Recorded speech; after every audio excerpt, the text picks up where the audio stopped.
Hey guys, welcome to today's video. Today's going to be a little different and a little longer for the most part. I got a request for best of and worst of games that I played last year. So we are going to start off by doing the best of. We are not doing any particular order. They're just going to be the top 10 games that I feel were justified in enjoying last year. Also, I'm not going to be including any of the classics, any of the games that, for one, that most of us have all, grown up and played, nor am I going to do anything that I was a fan of and played growing up. So there's going to be no Zeldas, no Metroid, none of the classics on here. This is going to be all just games that I've never tried until we started this channel. And with that being said, we're starting off with Guardian Legends. How is it they're still hitting me so much? Anyways, so I feel that Guardian Legends, while nothing that it does in any particular area was absolutely like awe-inspiring and game-changing, but as a whole, Jesus, between the fact that it actually switches between two different game genres, which is the overhead, the shooter, and then we get to go into an action game afterwards.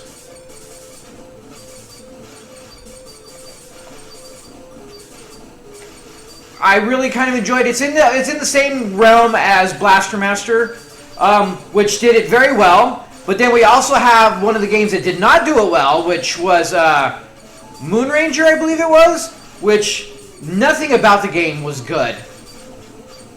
It was just a very generic, very underwhelming, unplayable, kind of boring schlock, where this actually has really good and enjoyable gameplay.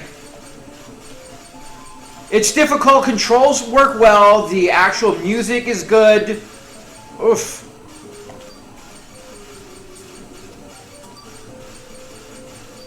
And it's just overall, in general, well done. We usually can't do that in this one, can we? Alright. Ooh, let's see if we get some health. Good, alright. But boss battles, we have the ability to get stuff as needed. And then here in a second, right after we fight a boss, which is really cool. Well, the level design's good. And I just feel overall it's an actually really well done game. And then from here, we go into side-scrolling.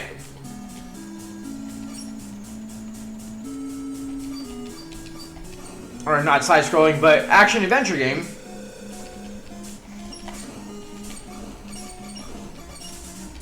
In the realms of, kind of Zelda-esque and Crystal-esque, but sci-fi. I mean, it's got some decent little puzzling.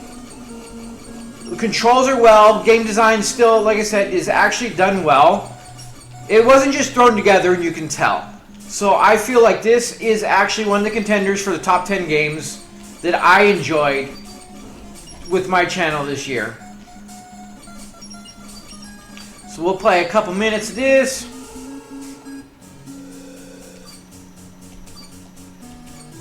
It is somewhat linear, where we have to pick up specific weapons to do certain things while we're going through here. It looks fairly complex. We didn't get overly far in it last time, but it is a game I am looking forward to at some point here, revisiting and actually doing a complete playthrough. So with that being said, this is going to be one of our top 10 best games of 2023 that we played. Jesus. Again, as I stated, it's not perfect by any means. It has a few little quirks, qualms. But it's fun, it's difficult. It actually blends two different games into one, and it blends it very well.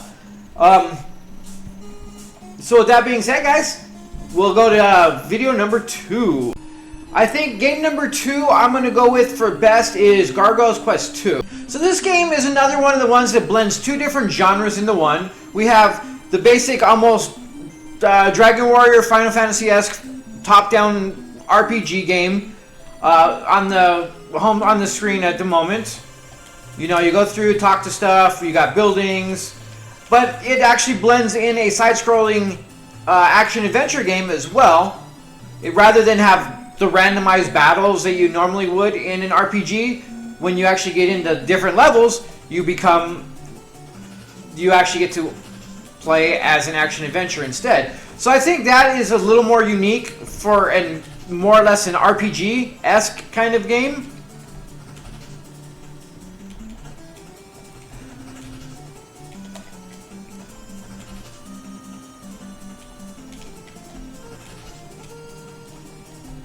But it's got a lot of, it's got some uniqueness to it. Like, it does have climbing on the walls like you would on Ninja Gaiden and a few other games. But you have the ability to fly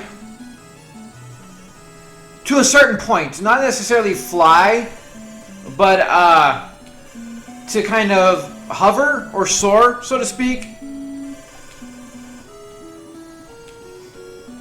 And then once you do whatever the activity is, we're back to the RPG. You know, it's got decent story. Rather than being, you know, the normal basic hero, we're pretty much the devil from Goose and Goblins, if you hadn't already noticed. But we're not going to get too much into any of these games because we do have them on the channel as is. But I just wanted to kind of play a little bit while I go through them so people can remember. Jesus, we're having an issue here. It does take a few getting used to again when you're trying to soar because you're... There we go. Like, you have to do the jump and then the soar, the hover flying, so to speak. Like, it is flying to a point, but you don't get to control your up and down. It's pretty much you go left or right until you run out of your, I guess you can call it stamina. And it looks like we'll be able to get further and further up. Getting too close to these enemies, and they're invincible while they spawn. But I found the level design actually was pretty good. The controls, while it takes a minute to get used to, they're really not bad. It's by no means like one of the best games out there. Well, Jesus, we've just a one hit on that one, huh? It's by no means like the best game out there. It has its issues. The controls are good, but they could be a lot better. Your demon's a little... Your gargoyle, I guess, in this thing. Doesn't really look like a gargoyle. It looks like more like a demon. But it is Gargoyles Quest, so we'll go with that. While he is a little slow and clunky, it's slightly unresponsive. Also due to the fact that with his flying and everything, it does cause a little bit of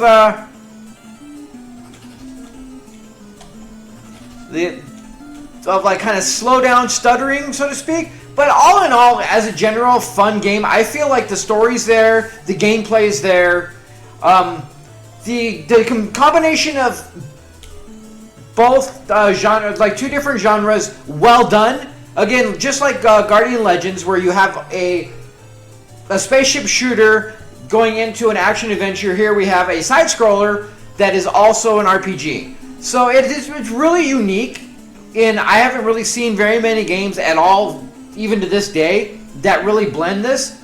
And especially even if they did not really as well as this one kind of did. Son of a... Oh.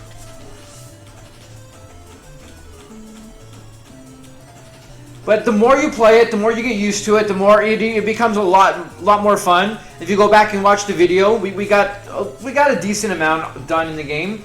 It's another game that I really feel like I would like to go back through and see about doing as a full playthrough. So, game number 3 for the best. I surprised myself. Like, I went back to thinking about it, and while it wasn't the best game, I think in general, and there are some better. I think the simple fact, the ability to have so many multiple endings and so many ways of beating this game, even though the game itself is quite short, especially when you know what you're doing. I think you can wind up beating the game in like an hour. But for a point-and-click game that was ported over to NES, because it was on multiple systems, I know it was a PC game as well, it works. It works really well, and I think it was slightly ahead of its time. The fact that you can play so many different characters, which all have a unique aspect for the most part. I think there's 2 or 3 that are worthless. But each one of them has a different way of beating the game, and with multiple different endings, I think really made this game better than it could have been. As a whole, and like if you just take piece by piece, it definitely is not the best game out there. And the replayability, I really find not so much. It is interesting when you're first trying to do it to figure out how to do all the different guys. So with that in mind, there is more replayability than there is in a lot of other games. But like, I feel like regardless of that, you pretty much know most of everything going on, and as short as it is, I don't think it lends itself immensely to the replayability, other than just trying to figure out a couple of the nuances for different characters. But with that being said, I mean, it really is a very unique game in and of itself. The art style is decent. It's not the prettiest game, but it really is fairly fun. I surprised myself in the playthrough to actually really kind of getting into it and enjoying it and figuring out all the little nuances of the game, which I know there's probably so much more in this game that we haven't figured out. And there's a lot of really unique, crazy puzzles that, if you think about them, some of them make sense, some of them you would never think about. But all in all, I think it really is a game that's definitely worth playing. Even if you just play through it once, have a little fun. But I think it's definitely more so than a lot of the games we played on this channel, a definite playthrough at least once. So, yeah, we're not going to get too involved in the gameplay. We've already seen it from beginning to end. So we'll move on there and we'll go to game number 4. Alright guys, on to game number 4. It's a little weird. It's a little silly. But honestly, I think there's a lot of puzzler games on the NES. And, you know, some of them do have their uniqueness, and a lot of them kind of fit to the same stereotype. I mean, you got all the different Tetris-type games. One of my favorite ones is Bubble Bobble, but again, going with stipulation of games I grew up as playing a lot of and enjoyed, not making the list. But I think that this game, for whatever reason, I think had enough mechanics and just funness that you actually can get yourself into the game and really enjoy it. More so than a lot of the clones of all the popular ones, like the Tetris games and some of like... I do like the Lolo games,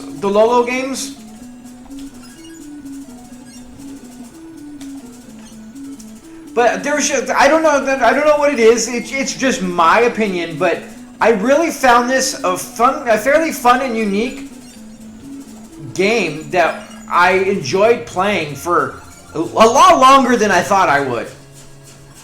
It starts off pretty basic, but one thing I do like about it is they really add on slowly but surely. They don't just throw everything at you right out the gate. They don't try to make everything overly stupid and complicated right out. They get you to, you know, get into it, start enjoying it, and then they're like, okay, now we're going to start adding into it. We're going to start really throwing in the enemies. Once you get the hang of one mechanic, then they start throwing in more. A lot of games that we see on these is, okay, there's one level that you get to try out this mechanic, and that's it. And then we're done with that. And then they just start throwing more and more at you. This one, they give you a while to progress. Okay, here's how you freeze enemies, you're doing stuff, and then they move on to different enemies, different uniqueness. It's simple, it's basic. There's really not a whole lot to it, but for whatever reason, I really enjoyed it, and I found myself in the video enjoying playing. There is still some sort of of story to it. It's silly. The level design, the different worlds is is a little weird, is a little silly, but it's all in all, it's a very fun game, and I think once you start playing it, you can really start getting into it and enjoying it. At least I did for myself. And all in all, this is my top 10 games and not yours. So if you don't like it, that's okay. But seriously though, it really is a quite interesting and unique game, I feel.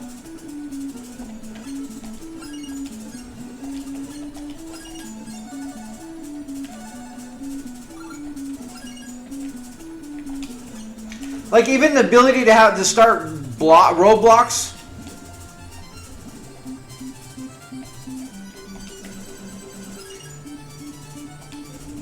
They start introducing a couple more things for you.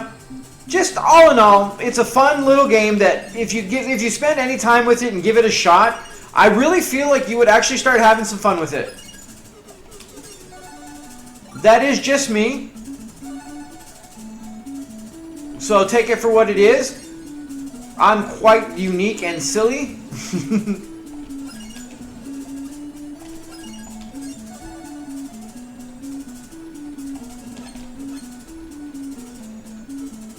Alright, we'll just get down there. But all in all, for a puzzler, it's fun. At first, it seems extremely easy, but it really does start ramping up. And I feel like there's enough gameplay. I definitely have not gotten to the end, so I couldn't say for sure. But from what I've seen, I feel like there's enough gameplay in here to actually be a very enjoyable for a decent amount of time.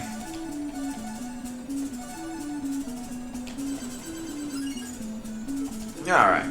But enough of me talking about this game. We have probably, I think, 30 or 40 minutes of gameplay through a good level and a half, or a good world and a half of this one. If you want to go back and take a look and see for yourself. But with that being said, guys, we'll see you on video or on game number 5. Alright, for game 5, I chose Kabuki.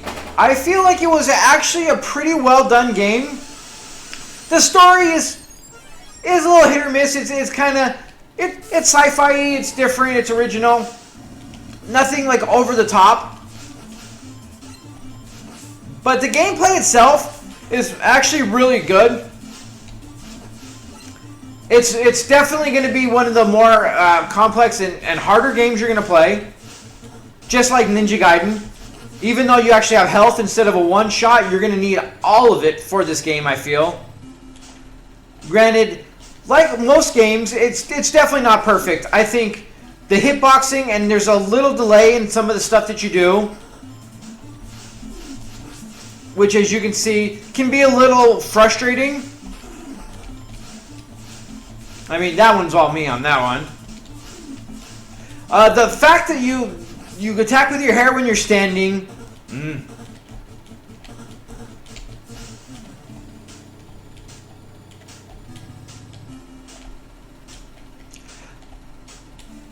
You do got to get used to, for a lot of the jumping, it is kind of timed differently, where a long press is more of a jump than the shorter ones. But all in all, I think everything is here for this game to actually be a quite enjoyable, fun challenge for most everybody out there. If you haven't tried it, I definitely suggest giving it a go. Alright, the next game on our list is Little Samson. I found myself really enjoying everything about this game for the most part. I think the fact that you get to, once you actually unlock all the characters, it's cool that you don't just start off where you just have all the guys in it.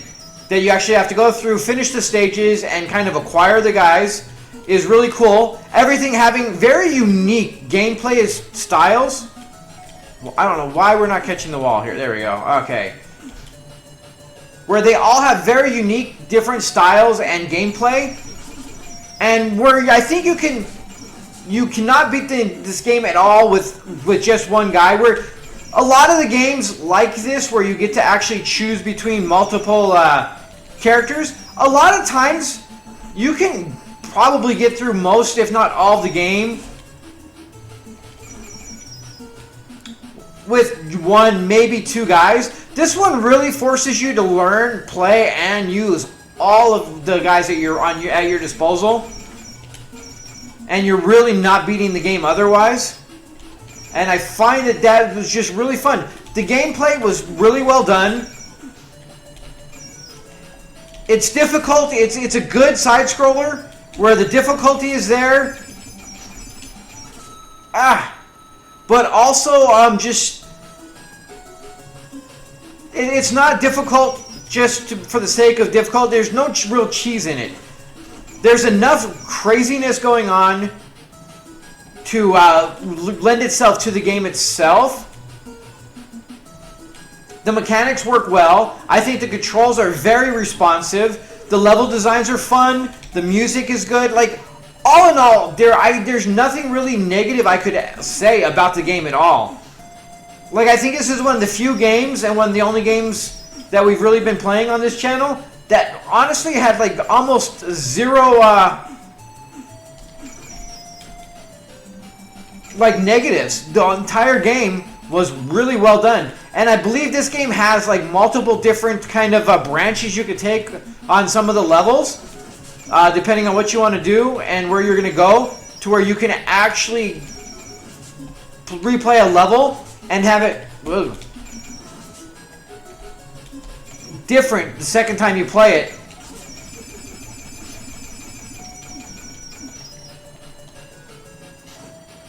I think they're invincible, that's why. Grr!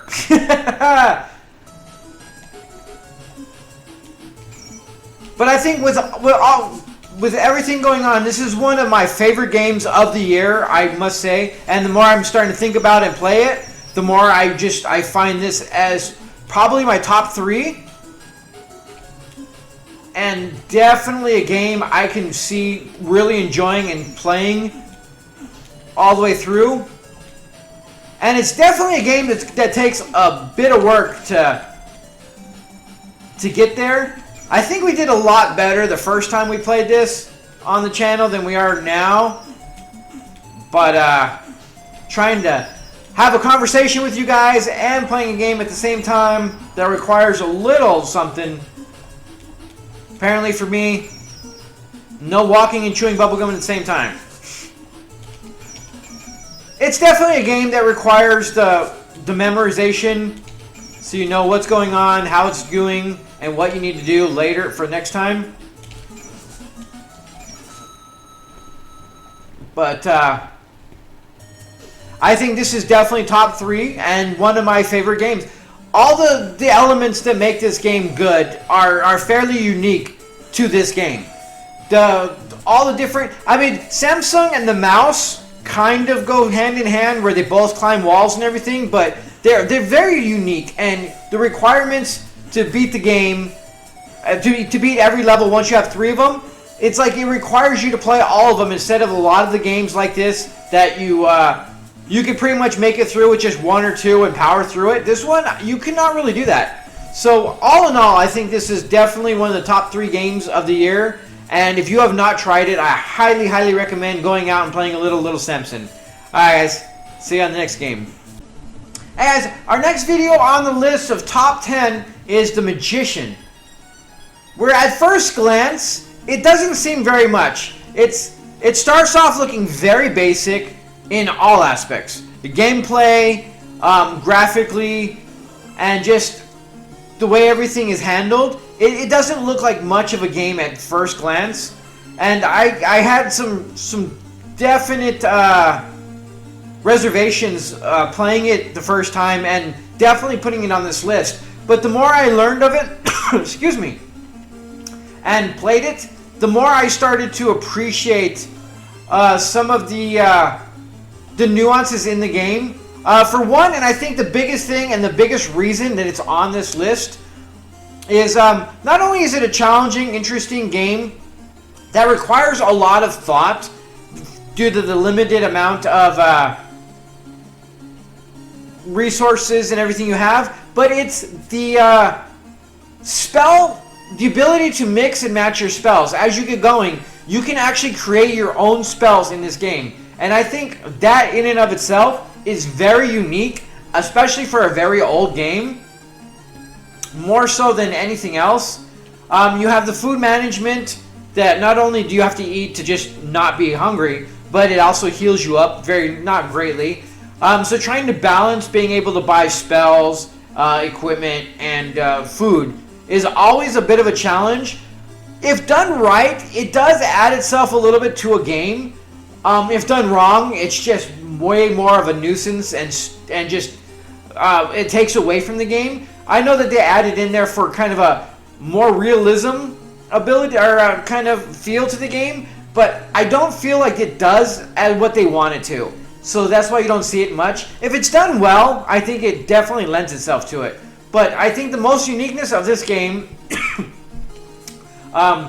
that really added it to this list, not only just I enjoy some of the weirder fantasy games, but the spell abilities in this game, I think, makes it the uniqueness that you actually want to try and play it and get somewhere because, basically because of that. I think that is the biggest selling point for me, personally, is the spell creation. Now, I haven't got a chance to fully understand how it works, and it's a game that's going to take a long while and a good understanding, and not having a manual or anything I think takes away a little bit. You'd actually have to really look up the game and understand the nuances without having some kind of instruction telling you what you're actually doing. But that's what pretty much puts this on the top. It's probably the bottom. It might be like number 10 if we're being honest, but I think it's unique enough and fun enough to make the list. So I'm not going to go too much into it because there's really nothing going on until later game.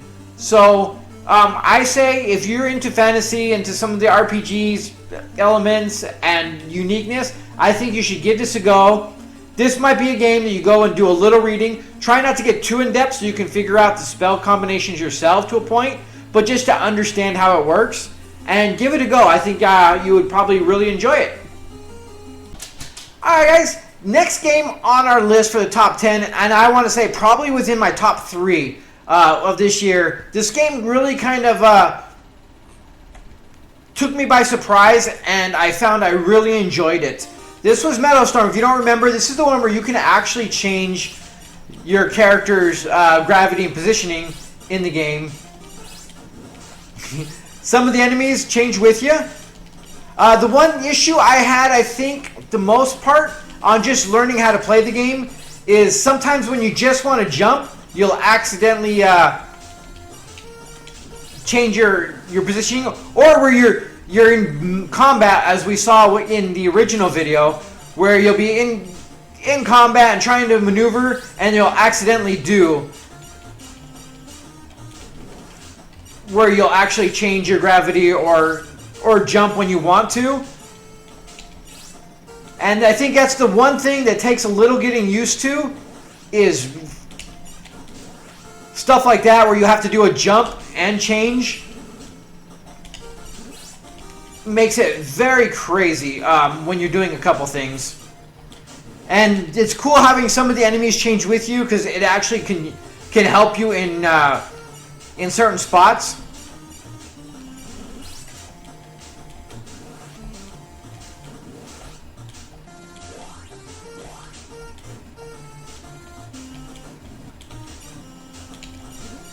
But there's not much to say. Like I say, it's very unique. The controls are tight. They do really well. The game is unique in the fact that just how it changes. Everything changes. It's not a basic. It's not just your basic average side-scrolling shooter. And I really like that. The fact that there had so many unique and interesting puzzles. Alright, cool. I was worried I was not good enough to get out. There we go. Later on, the puzzles start getting pretty elaborate, and where it forces you to really plan out your movements. So, all in all, I think this is definitely a must-play. You got to give this game a try. if you haven't already, and I really think you'll be surprised. It does take a little while getting used to. The controls, I think, between the way you change your direction and the jumping and everything, it definitely lends itself to requiring a bit of figuring out. Whoa!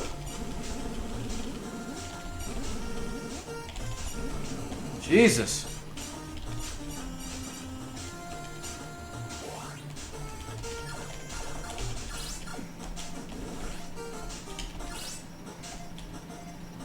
Like, I don't know, there's just something about it, it makes you just want to keep going.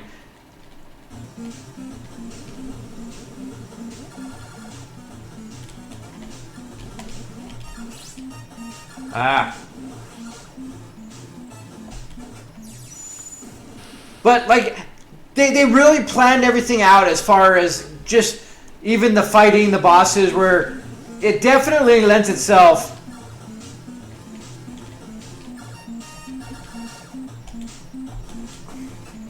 Come on. To actually requiring you to really plan out and think up stuff. No diagonal is a little bit of an issue, I think.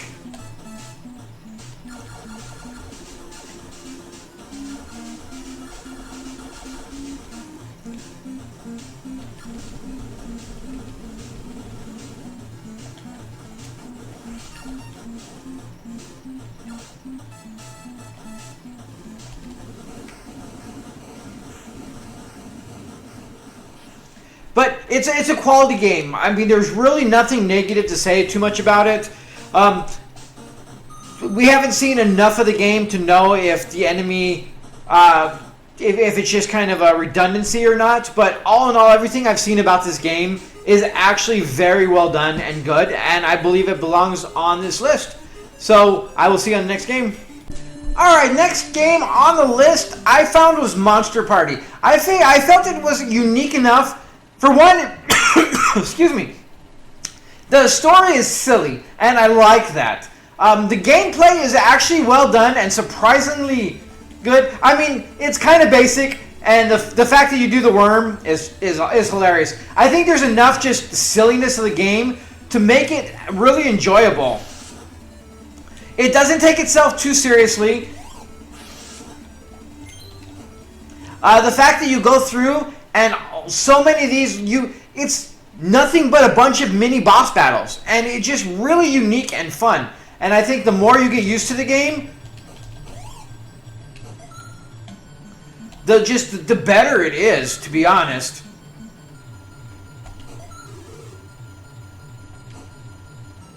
I mean, granted, the boss battles aren't overly unique. I mean, except when we're playing against the insane fried food one. That one was, but a lot of them are this whole same basic, you know, you stand in if you find the right spot like we are here, and you just wait for the opportunity to just let them have it. You know, there a lot of them are virtually the same, give or take a slight mechanic. But even with that being said, it is actually just a very well done and fun game. Like I said, it doesn't take itself seriously. It doesn't try to be something it's not. It's a silly from the onset of the alien coming down to to have him come and save the day, to all these mini bosses and just everything, legs sticking out of the ground, to everything else. Everything lends itself to being a fun, silly, entertaining game that honestly, if you just take it for what it is, there's nothing wrong with it. Controls are pretty well done. They're not the cleanest. They do have a little bit of a delay in a couple of the things you do. But honestly, for a game that requires a lot of timing and, you know, playing baseball for the most part, it really does extremely well, and I really enjoyed it. This is another one of those games where you can literally lose yourself in playing and having a good time doing it.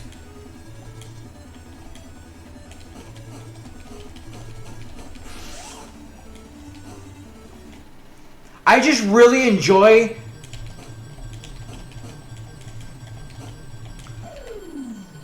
all the mini bosses and stuff. There's all there.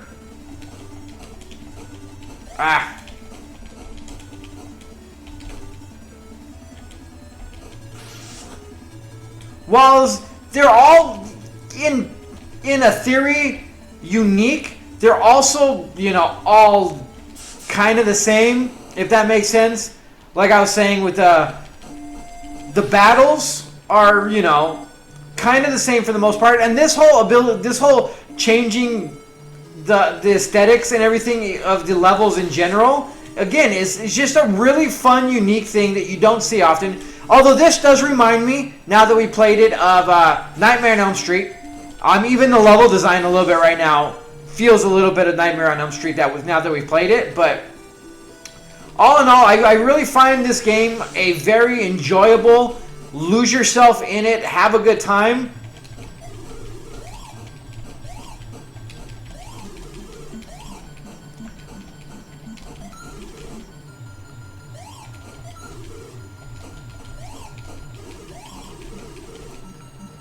I mean, we could probably do this guy so much better if we wanted to bother, but we're not trying to beat the game right now. We're just playing for a minute.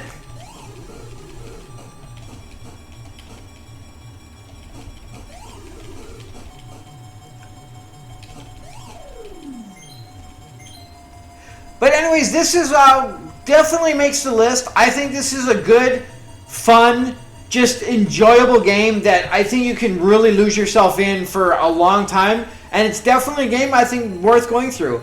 So with that, and the last but not least game for my top 10, I really had to just put Mighty Final Fight on here.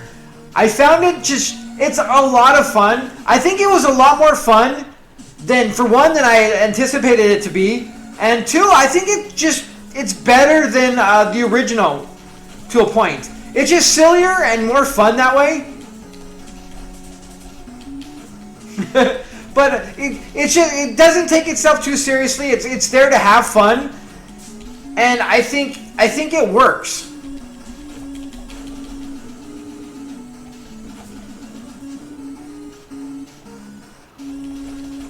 Like, everything in it is a little bit more over dramatic and silly. The character designs are just out there, but it just lends itself to being a more fun and substantial game than a basic beat 'em up were. I mean, we played some really stinky side-scrolling beat 'em ups in this game, and everybody knows, you know, Final Fight and, you know, Double Dragon, and they're great games. But I think partially, I mean, they are what they are. There's nothing absolutely wrong with them whatsoever. But I think that having just a little bit of comedic, just fun and silliness, I think makes it a little bit more unique, even if it really isn't. But I feel the gameplay was actually well done on it. The music's good, the level design, and I really like the sprite work on it. More so than some of the Double Dragon games. I found they got kind of boring and repetitive to a point. Well, don't get me wrong, this definitely does. But, I mean, I feel like all of them at some point do. But I like the silliness. I like the fun. I really like the character design.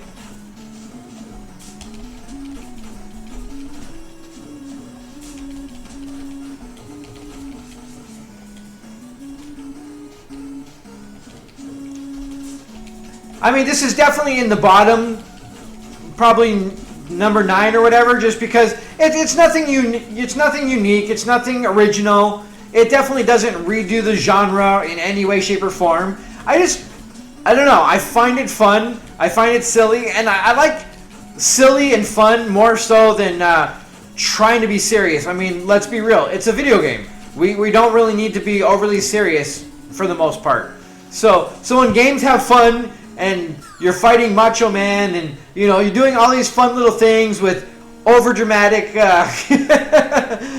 things, it's just enjoyable.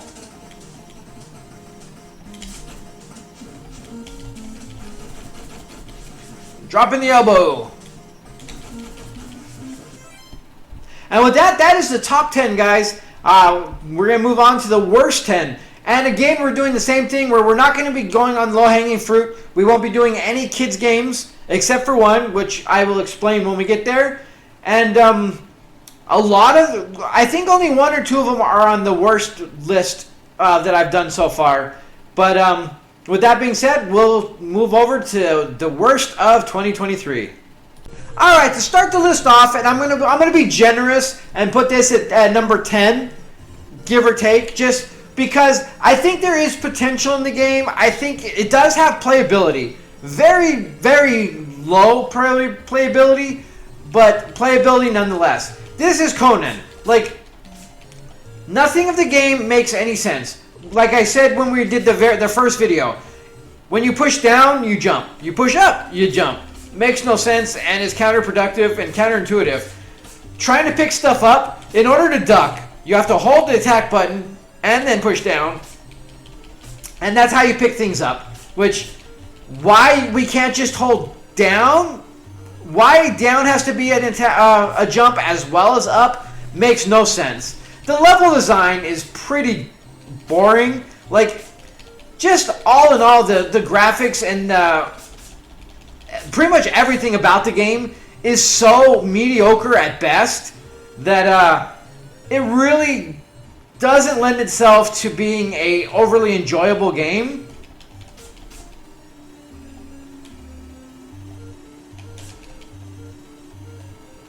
And then we go right into halfway through the thing, all of a sudden we're at a boss, which knocks us down into the fire and we die. It's just not enjoyable in any aspect of the game. Like, there's nothing redeeming, I don't feel, that the game really is.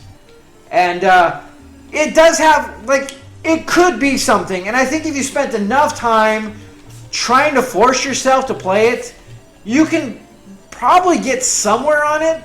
But honestly, I found myself not really wanting to, because the whole thing here is we get to sit here and farm. I mean, we're 3 minutes into the game, and we have to sit here and farm these stupid green gargoyles that pop in and leave, so we can get enough of the fireballs to kill the boss that's right here. So the level itself is like 3 things long, and it already requires tons of farming in order to be playable. And none of that is worth doing. I mean, just look at, like, this is the sword. Yay. It's so bad in every aspect. Like, your kicking is better than, you can kick better or more powerful than you can with a sword. Like, what sense does any of this make? So, that's Connan. Like I said, there is a game here. Kind of, if you can get yourself to get through this. And again, we have only dropped 1 fireball so far. So, we have to sit there and keep going in order to try to find...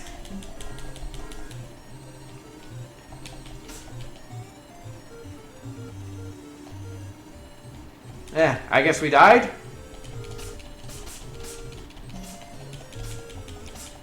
But I'm trying to find a redeeming quality to where it doesn't even have to be on this list. But honestly, can't find one. I know we've played some stinkers, but I think this one well deserves to be on here. Just the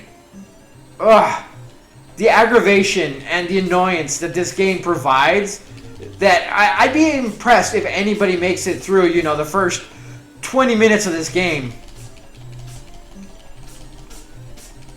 But I still find it interesting that our kicking does as much damage, if not more, as you wielding a sword. And we found the one hole to fall down. That's Connan. We'll put that on number 10, and we'll move on to the next one. Alright, the next game that's on this list that I think is in the top 3 for this is Cliffhanger. Now, again, this game, I can almost 100% guarantee that is a port from a Game Boy Color on the end of, pretty much on the end of Nintendo life. They had it laying around. They're like, screw it, let's just go ahead and go with it. And they ported it over to Nintendo on top of being a Game Boy. There's no realm that you can ever tell me that this was intentionally done this way and looks this way to be a Nintendo game. Like, this is absolutely atrocious. Nothing on it works. The controls are garbage. He is slow, sluggish. Like, the graphics are awful. Everything about the game is just so subpar that it doesn't even belong on the actual system itself. They should have kept on it. This was fine if they wanted to put it on Game Boy. You know, would have been fine. But trying to pass it off as a Nintendo game is just absolutely atrocious thing to do. It's barely playable. And it's definitely in no way, shape, or form fun. Like, yeah, we can play it. We can go. But it's not a very well done, well thought out, or even remotely close to fun game.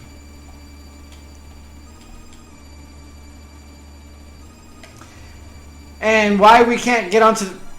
It's nigh unplayable. You can get through it. I guarantee you can play it, but do you really want to? That is the question of pretty much all these games. Can you play them? Can you get through them? Yes. But would you actually want to? And with this one, I would definitely say no. I would rather play Conan than play this game.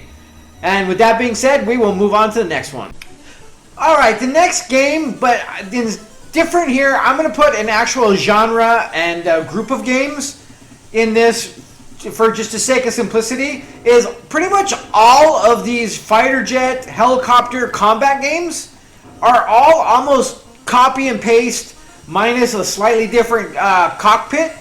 And some of them are all over the water and some of them are various things, but they're almost all the same.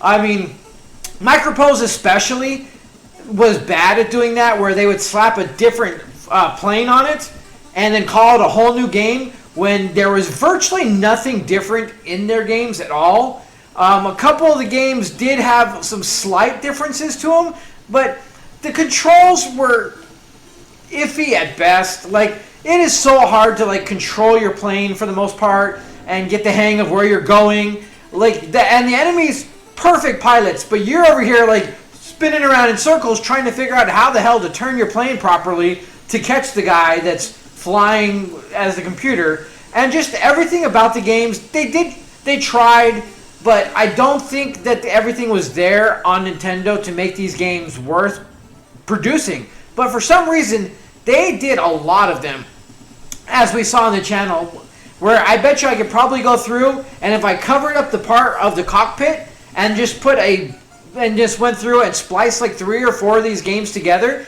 I don't think you'd really be able to tell which was which, to be completely frank. And all in all, these games, like, look at this game. We can sit here and not do anything, and our plane just flies, and nothing is going on in this entire game.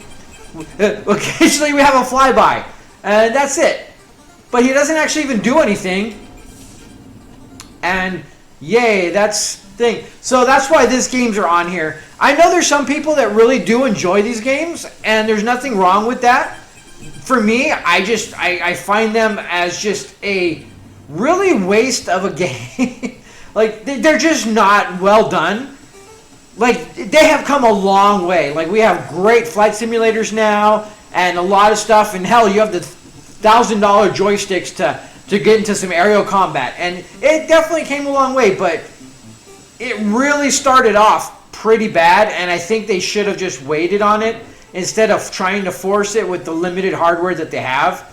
So that's why I'm putting it all in. Rather than just pick out 1 or 2, I think as a whole, not all, but about 90% of all of these games, albeit either a tank, a helicopter, or a fighter jet, all of them operate, function, all pretty close to the same thing, and all just are not really a fully playable game.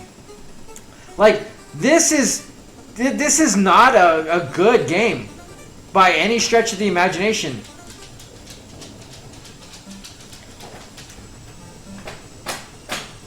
So with that being said, we're going to move on to our next game. See you in a minute. All right, our next game, I know you guys knew it was coming. Ghostbusters. Definitely makes the list.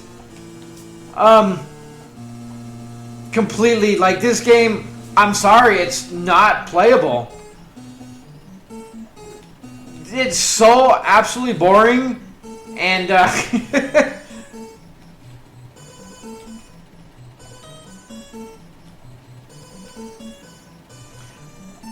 for whatever reason, I don't even remember how to play this stupid game. I tried to block it from my memory, but this is mostly the game right here. Yay! We're gonna drive our car a little bit, and we're gonna avoid the same car over and over again. Oh, we missed the gas, and then here in a second we're gonna run out of gas. And then we're going to have to walk our car to the gas station. You spend more time pushing your car to the gas station than you do anything else in this entire game. But I'm not going to bore anybody with anything else. I think it's well documented how bad this game is. And you know it was going to be on the list. Like, you know it was going to be there. It's definitely not number 1, but it is top 3. Maybe I'll give it credit and give it top 4 worst games I played this year, and it definitely lives on the list of some of the worst games on Nintendo, period. So yeah, this is Ghostbusters. Like, 90% of the game is this right here, and 90% of that is you pushing your car. So we'll move on to the next game and not bother with any more of this joyous stuff. And for you at home, can you guess what the next one's going to be? I bet you can. Our number 1 pick for probably the worst. I know I said we're not really doing it in any specific order, but I think our next game definitely qualifies for probably one of the worst games and the biggest joke on Nintendo. With that being said, next game. Oh, there you go. We're pushing our car. Because there was anything else we could have done. Like, the game's bad. Alright, guys. Now on to the worst game. Not only of 2023, but pretty much, I would say, almost of all time. And that game, of course, you know it, you love it, Cheetahmen.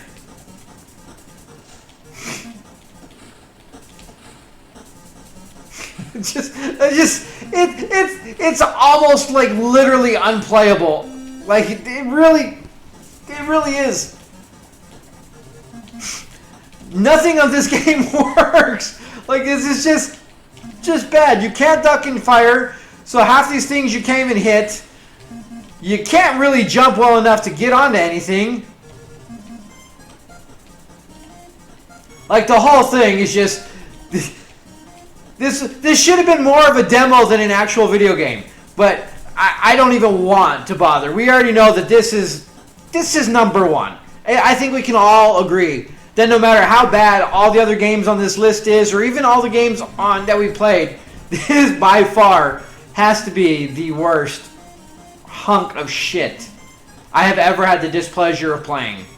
And I gave it a good all trying to get through this game, and it's possible, but why would you want to do it to yourself? So let's move on to the next game on the list. And that game, to no surprise, being another movie tie-in, I'm going to have to go with Indiana Jones and the Temple of Doom. Like, this is so boring and, like, has nothing to do whatsoever with Indiana Jones, really. The level design is stupid. Like, how many times can we do this and pick up the points? Yay, we did go across a thing with our whip, but, like, this is the game? This is Indiana Jones. Like, really? The controls, I mean, you move, and that's something. Other than that, there's really nothing to the game.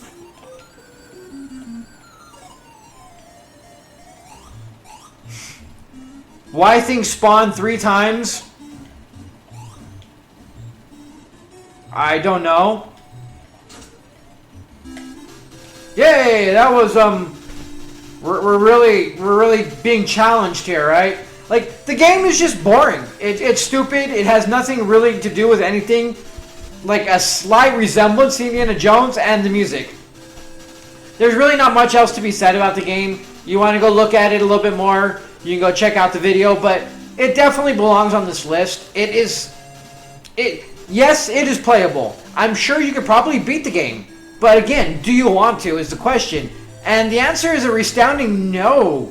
Like, why would you want to keep doing this to yourself more than 5 minutes? Like, the most redundant, garbagey game that I can think of. Like, we've played some redundancy games, and we played some boring games. But this, like, the redundancy and the boringness of it, with the bland, like, almost zero gameplay whatsoever, except for picking up kids in cages. And it's not good. And it's definitely something to avoid. So with that, we're going to move right on to our next game. And that game, I hate picking on all these movie and TV tie-ins, but I really have to go with Knight Rider. Like, they have so much to work with on this game, even being on Nintendo. So much they could have done with this game. And they really, really fumbled the ball. Like, this feels like one of those fighter jet games. To be honest, like, it feels like it could have been one of the fighter jet games. Where we play, and if you really want to get into it, you can watch the video where we tried so hard to get through the first stage. But you pretty much just run out of gas. If nothing else, it almost feels like Ghostbusters, where all you do is run out of gas. If you don't run out of gas, you wind up getting blown up by these cars because, like, no matter what you do, one way or another, you're getting hit by something, or you're trying to avoid things, and you run out of gas. And then when we finally do make it, every level is the same. The backdrop is, the only thing that changes is we go from green to like brown, I think it is, and the day changes to night. Other than that, it's all the exact same thing over and over and over again. But the game itself was just bad.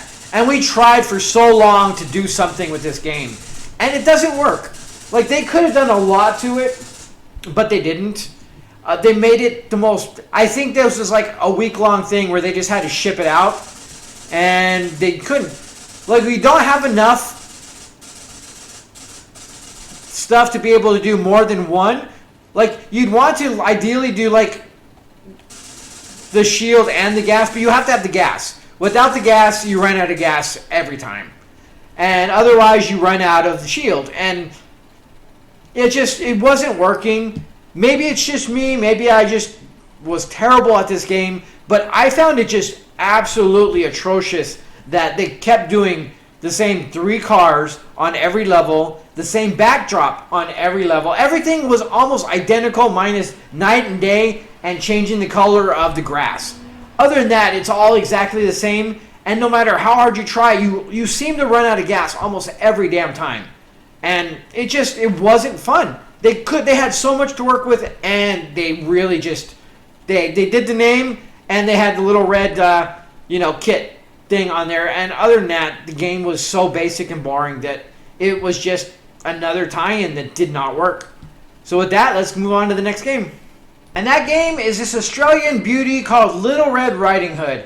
I don't know if you guys really remember this, but I don't know where the Little Red Riding Hood came from, seeing how she was running through the forest to avoid the wolves. This game was, again, another example of complete and utter monotony, where we did the exact same thing And there was nothing going on in this game at all. We did this, and the levels were exactly the same continuously. Like, there was it didn't seem to be any way of actually getting out of... The controls also just are really bad. The pathing is not very good.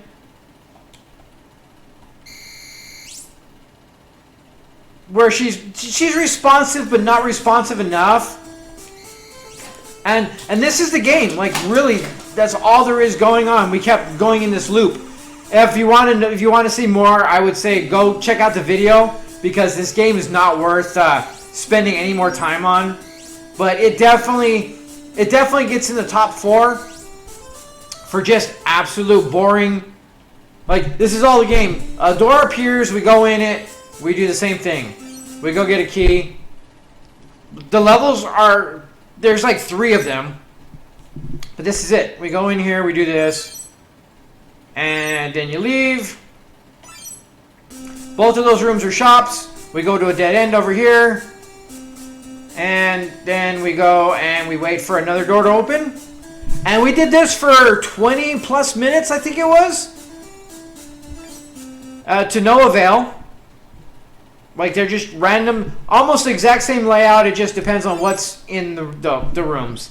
And this this is Little Red Riding Hood. I don't know why they named it Little Red Riding Hood, seeing as how we almost seem like we're in Asia.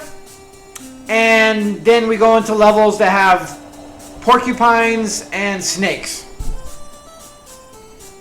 And it was bad. I kept trying for a lot longer than I probably should have, figuring out how to beat this stupid game. But I couldn't figure anything out. There was like nothing going on. We got a lot of keys. We definitely did. We bought a lot of items to check out, which did nothing. And that was it. So this is Little Red Riding Hood. I'm going to end that here. We're going to move on to the next video, because we've already pretty much seen every bit of this game that I have played. So we'll move on. And that next game, which I feel is right there next to Cheetahmen 2, where I try not to bother with racing games as a whole. Knight Rider got on here just because of the not only squandered potential, but also just the monotonous. Like, almost every other racing game is expected to be kind of the same or whatever, but this one is unplayable. All in all, is like we did this video, and if you want to go through and watch this, this game is unplayable. Like, none of it makes sense. The controls are awful.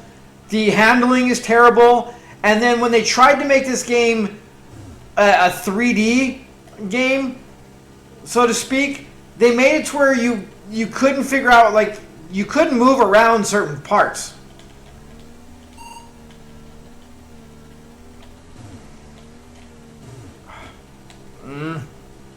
Just, I could not.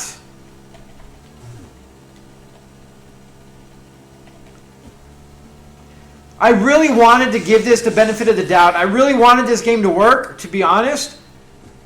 But it didn't. Like, they tried this part right there, like every single time where you tried to get up and move on these, where you look like you're supposed to go up, but the thing goes way off to the side there. And luckily we're able to get there, but there's a couple parts where we really couldn't almost get up it. And just everything about this game was just not good.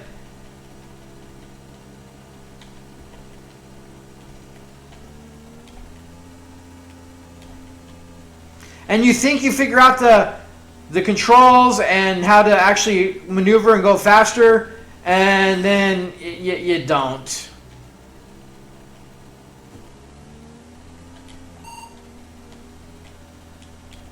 Although I feel like we're doing better this time than we did last time.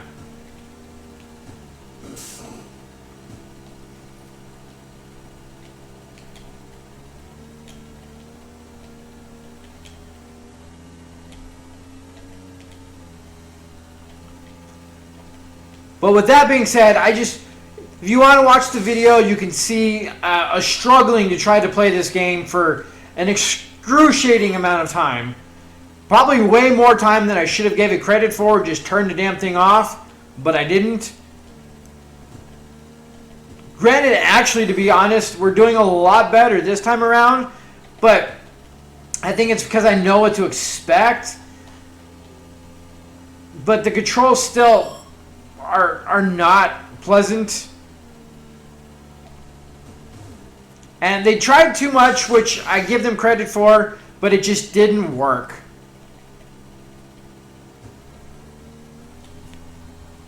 And with that, we're going to move on to the next game. And that game is this Jim Henson's Muppet Adventure. I said I wasn't going to do a kids game, and normally I wouldn't.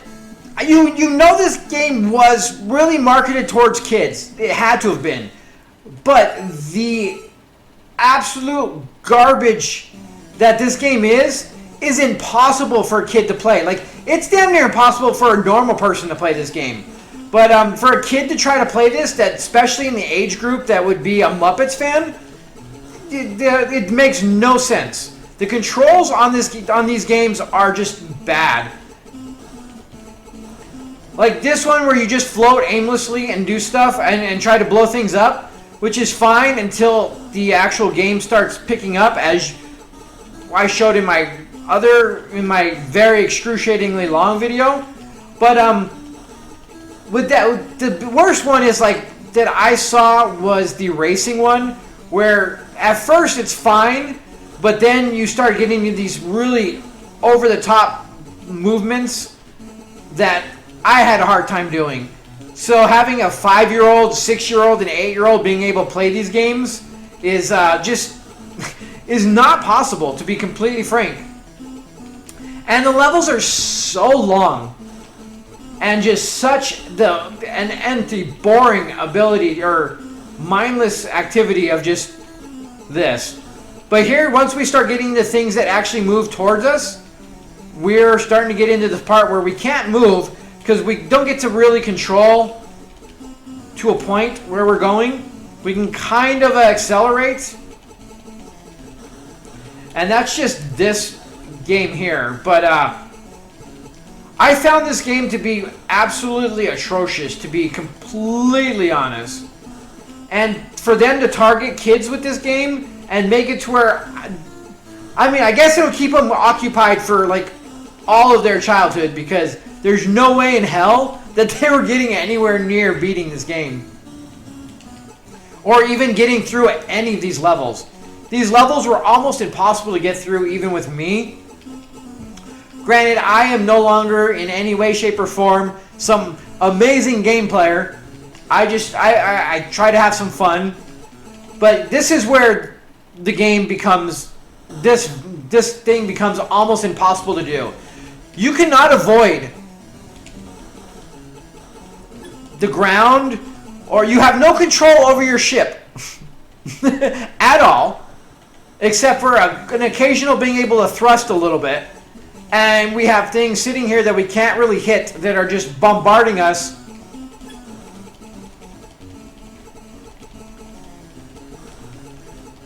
With bullets.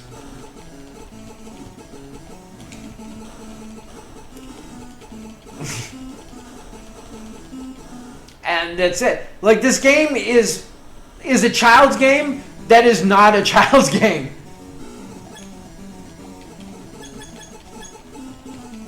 Like this, we have no control. We're sitting here trying to do stuff, and what happens there? We start on this thing, and you're just instantly dead. Like, there's nothing you can do about it.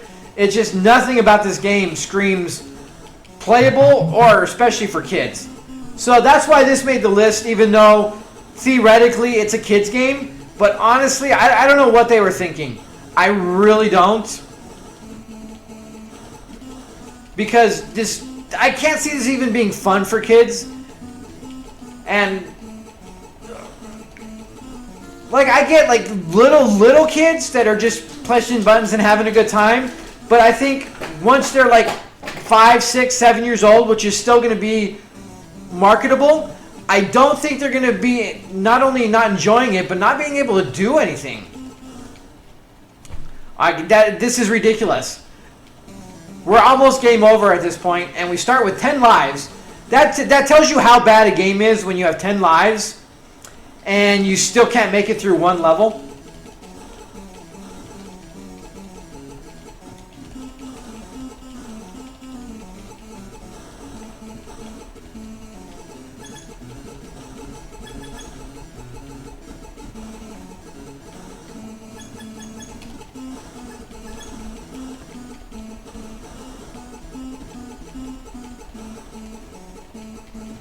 But we're getting somewhere. So I'm just curious to see how long this level is. And if we can actually make it through. We have 3 lives and 1 more hit left. 2 lives.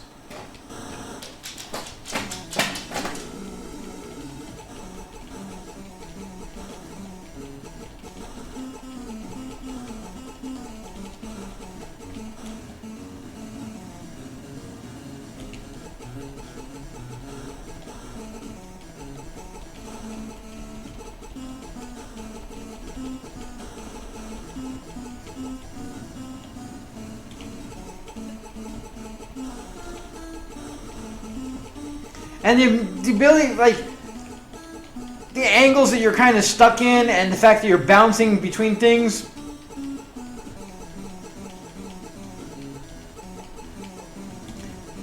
I mean, it says something when there's only 4 levels in this entire game.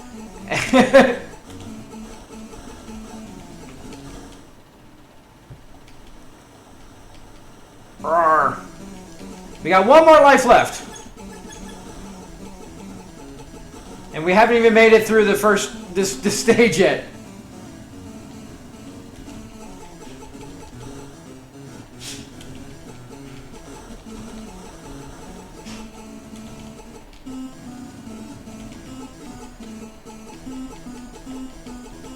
The levels are so excruciatingly long and absolutely difficult. Like, there are so many things in these levels that I've seen that are really unavoidable, no matter like anything,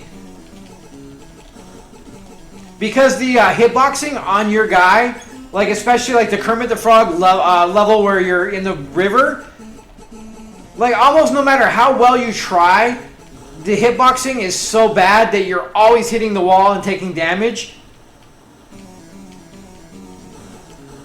no matter how careful. And that's game. Like, we didn't even make it through the 1 level with 10 lives. It's just, this game is nigh unplayable, and it's so frustratingly annoying that it's not even fun. Like, it's a challenge, but not a fun challenge like Meat Man or any of those other ones. It's just an annoyance challenge that is there, I guess, to keep the 4 levels so kids can just keep playing and playing and playing and let mom be a thing. I don't know, but I had to include it, even though it's a kid's game, because it is so poorly done in every aspect that the game is not it's not a kid's game. It's not playable, and it's definitely not fun. So that's my list, guys. Hope you enjoyed it, and see you on next video.